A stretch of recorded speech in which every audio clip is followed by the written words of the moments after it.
Hello viewers, কেমন আছো সবাই? আশা করছি ভালো আছো।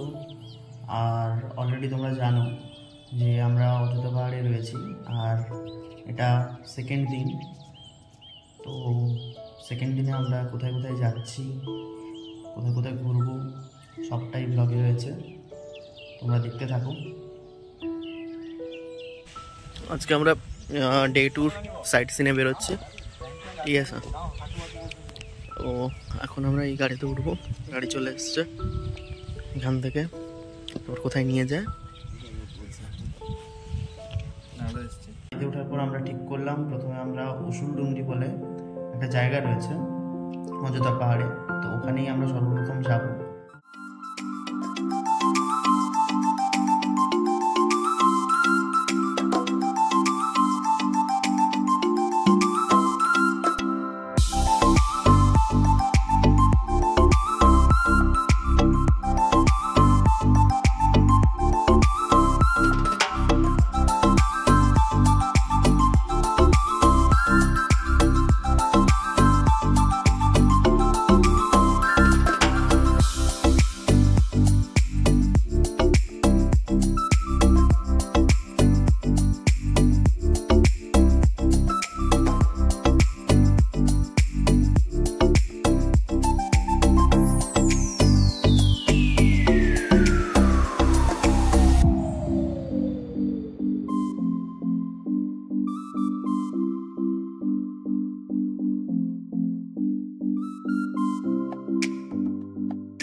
এই ওয়াচ টাওয়ারটার উপরে আমরা উঠেছিলাম।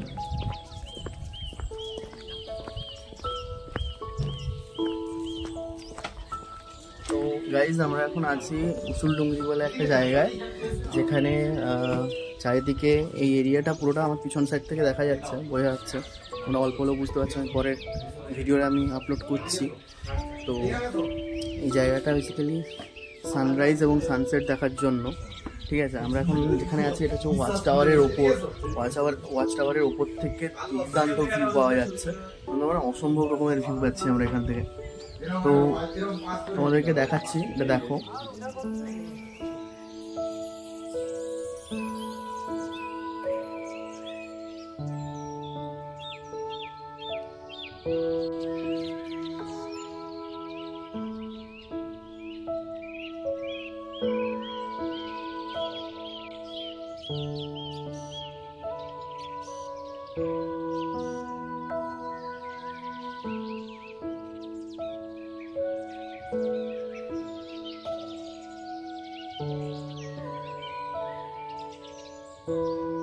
আমি ওয়াচ টাওয়ারের পুরো উপরে উঠেছিলাম, তো নামার সময় দেখি আমার বন্ধুটা ও উপরে ওঠেনি, ওর অ্যাক্রোফোবিয়া রয়েছে। এরপর আমরা এখান থেকে বেরিয়ে আগে ব্রেকফাস্ট করে নিই, কারণ সকাল থেকে কিছু খাওয়া হয়েছিল না। ন্যাশনাল হোটেল বলে যে হোটেলটা রয়েছে, ওখানে আমরা ব্রেকফাস্ট করি। ওখানে আমরা লুচি আর আলু মটরের তরকারি নিয়েছিলাম। আমরা এবার যাচ্ছি সুইসাইড পয়েন্টে, খুব একটা ফেমাস জায়গা।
রোদ আর গাছের ছায়া দেখতে দেখতে আমরা সুইসাইড পয়েন্টে পৌঁছাই। এখান থেকে কিছুটা হেঁটে যেতে হয়, ওপরের দিকে উঠতে হয় সুইসাইড পয়েন্ট যেখানটায়। তো আমরা এইভাবে ট্রেকিং করে উপরে কিছুটা উঠেছিলাম। আসলে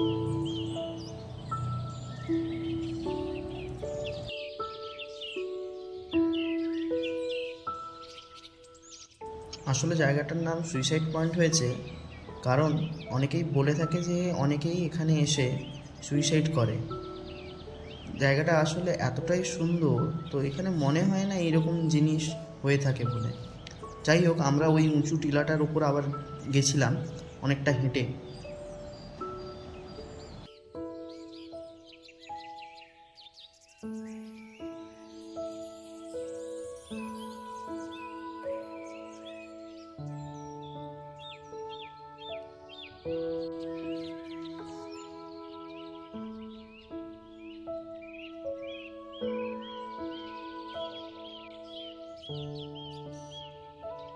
এখান থেকে জায়গাটা এতটাই সুন্দর দেখাচ্ছিল, পুরো বিস্তীর্ণ জায়গাটা, পাহাড়ের সবুজ ঘন জঙ্গল এবং নিচ দিয়ে একটা নদী বয়ে চলেছে। অপূর্ব লাগছিল জায়গাটা। আপনারা অযোধ্যা পাহাড়ে ঘুরতে এলে আমি বলবো অতি অবশ্যই জায়গাগুলো একবার ঘুরে দেখবেন, খুব ভালো লাগবে। আমরা সুইসাইড পয়েন্টের ঠিক পিছন সাইডটাতে এসে বসছি এক জায়গায়, খুব সুন্দর হাওয়া হচ্ছে। আর এই সাইডের ভিউটাও অপূর্ব, মানে মাইন্ড ব্লোয়িং। ঠিক আছে, ভিউটা দেখাচ্ছি।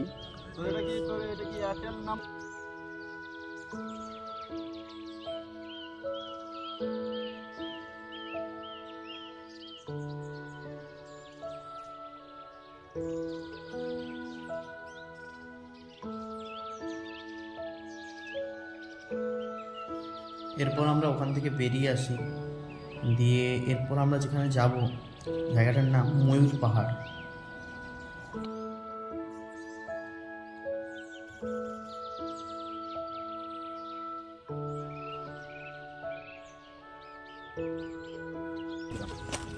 গাইস, আমরা এখন ময়ূর পাহাড়ে এসেছি, উপরে উঠছি ময়ূর পাহাড়ে।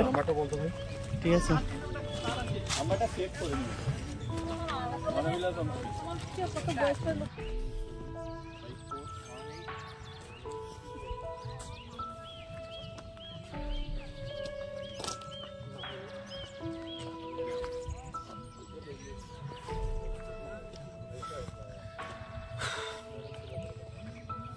উপরে ওঠার পরে আমরা খুব সুন্দর একটা জিনিস দেখেছিলাম। এক আদিবাসী লোক ওখানে ওনার বাদ্যযন্ত্র বাজাচ্ছিলেন এবং গান করছিলেন।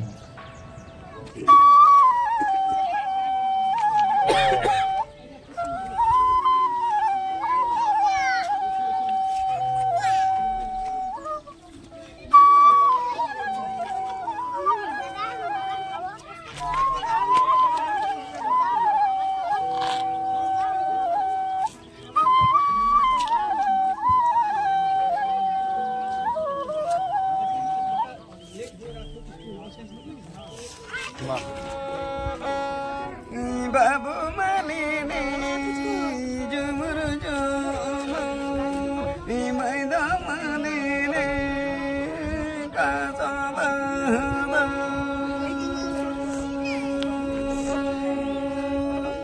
তার মানে আমার দুটো ছেলে, একটা মেয়ে আর একটা ছেলে, তাদেরকে আমি খেলিয়ে দিচ্ছি, তার গান আমি শুনিয়ে দিচ্ছি। ঠিক আছে, এরপর আমরা চলে যাই এবং সিঁড়ি দিয়ে আর একটু উঁচুতে উঠতে হয়। ওখান থেকেই আসল ভিউ দেখা যায়। আর ওপরে আর একটি হনুমান মন্দির ছিল, এই সেই হনুমান মন্দির।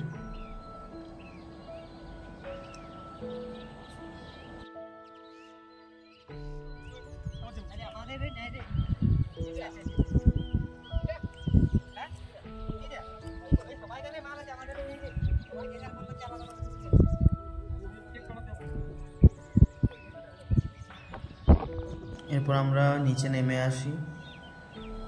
নিচে নেমে আসার সময় আমাদের বাম সাইডে একটা শিব ঠাকুরের মন্দির পড়েছিল, তো ওটা আর নেওয়া হয়নি।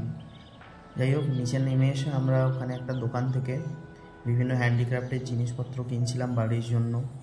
সাথে এই ছৌ নৃত্যের যে মুখোশগুলো পাওয়া যায় ওগুলো দাম দর করেছিলাম, ওখান থেকেই নিয়েছিলাম, যেহেতু আমাদের আর মুখোশগ্রাম যাওয়া হয়ে ওঠেনি টাইমের অভাবে। তো এখান থেকে মুখোশগুলো কিনে আমরা একদম সোজা লাঞ্চ করতে চলে যাই। আমরা লাঞ্চ করেছিলাম ওই দিন ওই হোটেলটাতে করে উঠতে পারিনি, অন্য একটি হোটেলে করেছিলাম। লাঞ্চে আমাদের ছিল ভাত, স্যালাড, একটা ভাজা, ডাল, পাঁপড়, আর আমরা মাছের একটা কালিয়া অর্ডার দিয়েছিলাম। খাওয়া দাওয়ার শেষে আমরা পাশেই একটা রাম মন্দির রয়েছে, ওই রাম মন্দির দেখতে যাই।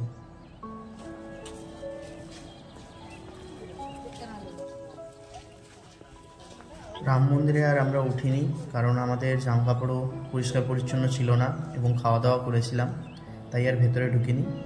তো ওখান থেকেই বেরিয়ে আসি। বেরিয়ে আসার সময় এখানে আশ্রমের বেশ কিছু বোর্ড লাগানো ছিল। এই বোর্ডগুলোতে কারা কী দান করেছে, কত সালে কে কী দান করেছে, ওগুলো ওখানে লেখা থাকে।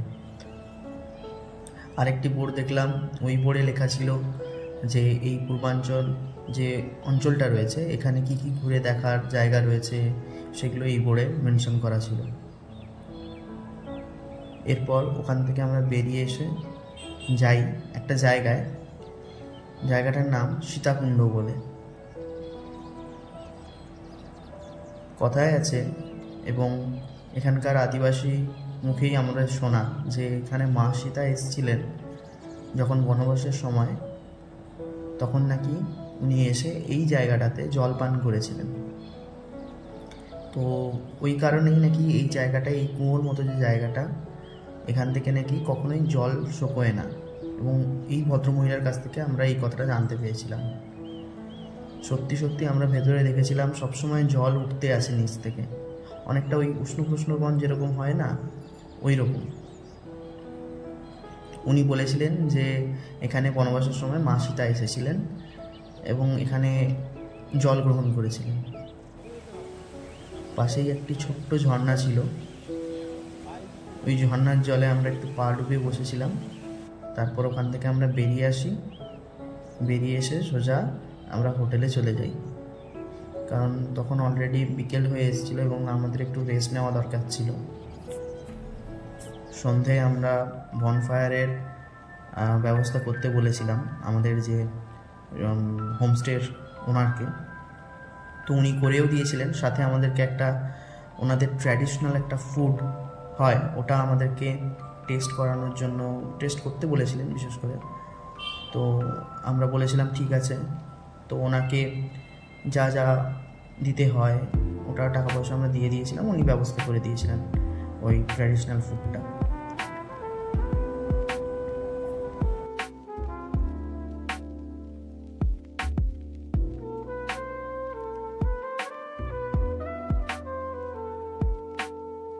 আধা ঘন্টা 45 মিনিট পরে ওটা উনি নামিয়ে দিয়েছিলেন। নামিয়ে ওটা খুলছিলেন।